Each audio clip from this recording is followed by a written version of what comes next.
Hello, it's me again, Kenneth Oppel. I'm going to read from a book called Emma's EMU. This is an early chapter book I wrote very early in my career.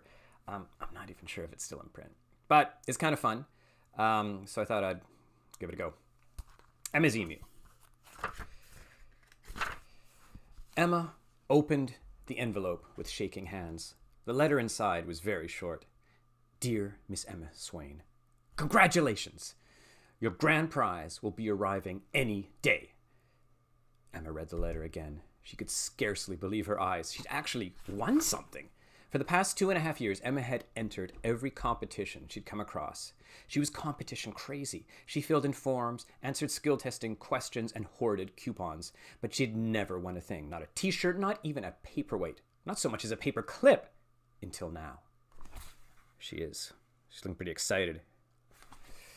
She read the letter once more, just to make sure she'd got it right. Then she rushed upstairs to tell her mother, who was putting the finishing touches on her eye makeup before heading off to work. Mom, look! I finally won something! Mrs. Swain took the letter and read it carefully. Mother carefully reading letter. She said. I knew it was only a matter of time, said Emma breathlessly. Said Mrs. Swain again. What's the catch? Do they want you to buy something? No. Do they want you to send money to a postal box in Antarctica? No, said Emma impatiently. I've won, that's all. I've just won. Well, said her mother, I'll believe it when I see it. Chapter 2. The very next day after school, a huge delivery van rumbled to a halt outside Emma's house. This must be it. Emma thought, this must be my grand prize. Maybe it was the library of astronomy books or the riding outfit with 6 months of free lessons. Maybe it was the safari holiday or the hot air balloon. This 14 Balmoral Park? The man asked when she opened the door. Yes, she replied. Your mum around? She's still at work. Doesn't matter. Sign here. He handed her a chewed pen and pointed to a spot on the clipboard. Then over his shoulder. Okay, boys, bring it in. Delivery van. 2 more men jumped out of the cab and opened the back of the van, hauling out a huge wooden crate. Where do you want it, miss? In the living room, please, said Emma. They wrestled the crate into the house and dragged it into the middle of the living room. Okay, said the first man. We're off. Emma stood there, staring at the huge crate. What could possibly be inside? Lots of holes were drilled into the wood, but they were too small to see through. Then from deep inside came a hollow grunt, which sent a shiver through Emma.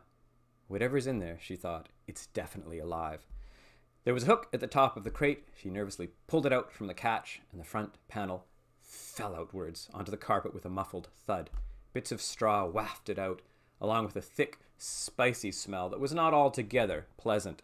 Then the creature walked out. Emma took a few steps back. She supposed it was some sort of bird, but it was certainly unlike any bird she'd ever seen. For starters, it was huge, almost as big as her. It had a dark, brown, feathery body, 2 long and very skinny legs, and a long, snaky neck with a small beaked head at the end. And as far as Emma could tell, this bird didn't have any wings. That's what walked out of the box. It looked like a thatched cottage with legs. The bird swiveled its head round to take in the rest of the living room. Catching sight of the vase of flowers on the coffee table, it made a quick sidestep and devoured the flowers in one hungry bite. The bird looked back at Emma, as if expecting a telling off. Then, with a flamboyant rustling of its feathers, it pooped enthusiastically on the carpet. Oh, no, Emma groaned. The bird cocked its head, intrigued by the sound of Emma's voice, and made a low, hooting call. Ah, bird eating flowers. Bird pooping on carpet. Emma jumped. Then the bird set off across the living room at a speedy clip, nibbling at a few houseplants as it went. Trailing cautiously behind, Emma was completely at a loss. What was she supposed to do with this strange creature? Probably the best thing would be to get it back into the crate while she thought things over. But how? By this time the bird had reached the bottom of the stairs. It paused, looked upwards pensively, then glanced over at Emma, as if asking a question. No. Please, Emma said aloud. The bird darted up the stairs, 2 steps at a time. Emma couldn't believe how fast it was. Hey, come back! Come back here! She chased it into her mother's bedroom. It had already hopped up onto the bed, and now, with a contented grunt, it drooped its feathery body down onto the duvet. Oh, no you don't, growled Emma. You can't nest here. This is Mum's bed. The bird just looked at her placidly. Clearly it didn't care much about Emma's mother. Go on, shoo! Emma flapped her hands in front of the bird. Stupid thing. In her sudden frustration, Emma pushed at the creature with all her might. The bird didn't seem to mind. It just sat there. There was obviously no way Emma could budge it, but she had to get this thing out of the house before the place was completely destroyed. She remembered the flowers. This thing liked flowers. Rushing downstairs, she snatched some from the back garden, leaving the door wide open. Back in Mum's bedroom, Emma wagged the tulips in front of the bird's face, swinging them back and forth like a pendulum of a grandfather clock. The bird grunted, perked its neck up, small head swaying back and forth with the flowers. Yes, that's right, said Emma. Yum. Emma started backing out of the room, dangling the flowers.